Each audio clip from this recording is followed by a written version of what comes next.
Hello, everyone, and welcome to this week's episode of Entertainment Expansion. We're your hosts, Tyler Callahan and Mike Ferrante. Mike, how you doing this week? I'm chilling, Tyler. How are you? I'm doing pretty good, and we surprisingly have a good movie to talk about this week. At least one that you Yeah, would if you consider say better than so. The Irishman. That's a fact. What we are talking about is the surprise hit. It's doing pretty good reception-wise from the critics, audience, and box office. We're talking about Knives Out. It is a murder mystery film written, produced, directed by Rian Johnson. Of course, by now everyone around the world who knows who Rian Johnson is. He is the guy that brought you The Last Jedi, either the best or worst Star Wars movie, depending on your opinion.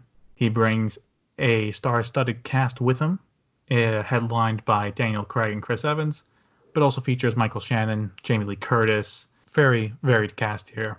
And the plot, at first, is simple. Daniel Craig is a private investigator that is hired to help the officers determine who murdered the father of the family. The father of the family is very wealthy due to his murder mystery books. And, at least from the trailers, looks like someone in the family did it.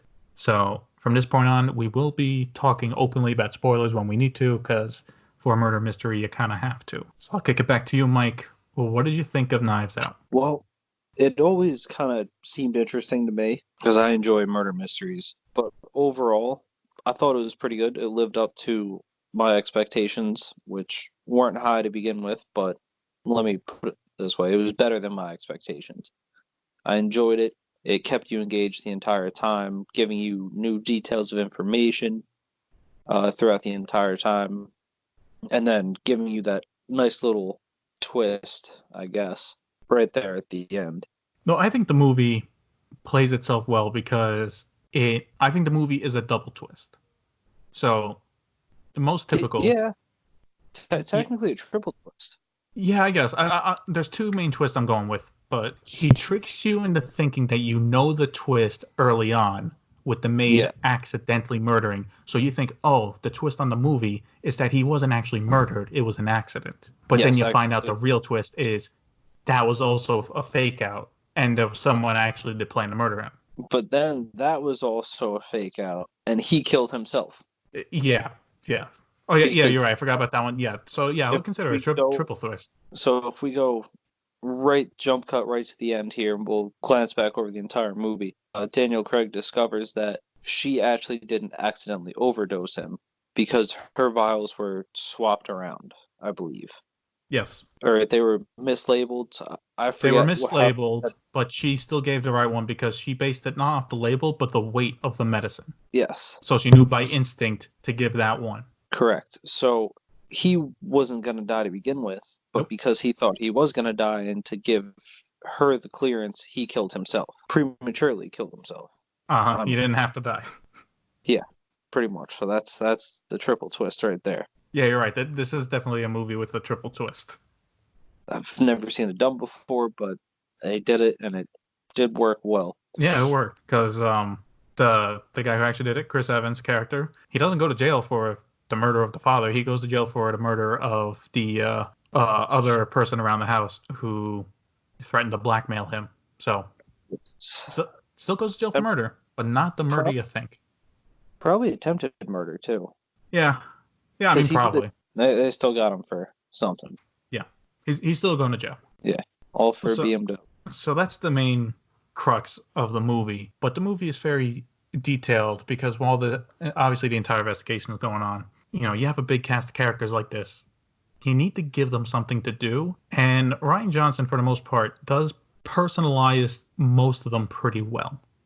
You have Jamie Lee Curtis and Don Johnson as the married couple, and you find out how Don Johnson is having an affair that the father finds out. So like you see each character's personalization through the lens of why would they have wanted to kill them. Yes, and And I pretty thought much that was a every. good way of doing it. And I do think there's one character, I forget his name, but the little kid that had the phone, who was like the Nazi supporter and that's always in the bathroom. Yeah, yeah, yeah. Whenever the whole family just shit on him, that was amazing. And I really do think that's just Rian Johnson shitting on people that criticize him online. Like just the way the Last Jedi reception went online, I think he personally wrote that character and just beat him up on purpose. Yeah, probably. But I thought that was funny. And look, for all the crap he got, go ahead. Like you deserve to do a little pushback and to say you want to do it. That's fine. Mike, was there any characters, side characters that stood out to you? I mean, they all kind of did because all the performances were fantastic in this movie. They were all uniquely different. They each had their own motives, so to speak, and their own relationships with the deceased. So I liked how each person, like, you got a full backstory on them, Yeah, you really did. and you get to know the characters throughout the film. So that was excellently done right there. Like Jamie Lee Curtis, you find out that she was a, so to speak, self-made businesswoman. She took a small loan of $1 million from her And no reference father. to anything else. Yeah, and I'm pretty sure they did say a small loan of $1 million too. I think those were the exact words. I think they were. And to start the business, and she started the business, but she successfully continued the business. But they really showed that uh, the deceased was kind of the lifeline for this whole family, though. They were all Yes. living off of him. Kind of like Parasites, you know? Yeah, pretty much. I mean, I wouldn't say Jamie Lee Curtis's character was. Yeah, I was gonna say like most of them are parasites. Some of them more explicit than others. The daughter double dipping for the Well, that granddaughter's was the second. That was the college. daughter. That wasn't even the daughter. Oh, that was a daughter-in-law. Okay, Yes, her husband died or something like that. but yeah, no. Jamie Lee Curtis was, I would say, out of the entire, at least immediate family, she was the nicest person. She had the strongest connection to the father, which played off really well with the letters at the end of the movie. But yeah, she's the one that seemed the nicest. She's the one that did her own stuff, yes, with a little help. But she's not double dipping. She's not demanding Netflix rights for the stories. So yeah, I definitely thought she was the nicest one. I wouldn't say the nicest, but the most independent. Well, I would also say the nicest because you kind of have to pick up on this overall. But there's a very big immigration Oh yeah, motive, or I wouldn't say motive, but a topic of immigration that's spread around the movie, and I would say pretty well done. Some of the things I picked up was the nurse didn't go to the funeral yet. About 2 or 3 times, one of the family members will bring her over and be like, "Yeah, you should have came. I wanted you to come, but I was outvoted." But yeah. quite a few Everyone people was do it, that so it's like, so no one wanted you there. pretty much And it's like, oh, we'll help you out wherever we can. But when she gets the money, it's like, give us back the fucking money. correct because they Like, really want to help her out. yeah, it's and how Don Johnson's character is the main uh person for this, but there's a few times where like they keep getting her country wrong, right? Oh yeah, Like she's somewhere in South America, but like 3 different countries. So it kind of shows like if you're not in the family, like if you're just an assistant, a maid, how an upper class white family would how would they treat you? Is like they seem nice, but they don't give a shit about you. They don't even care what country you're from, and they're all willing to help you as long as they have money to spare.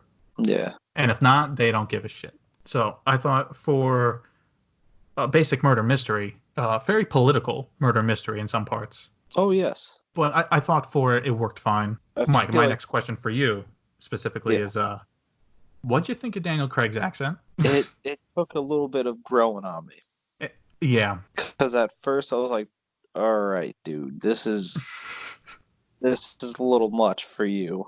Like why did it have to be a deep Southern accent?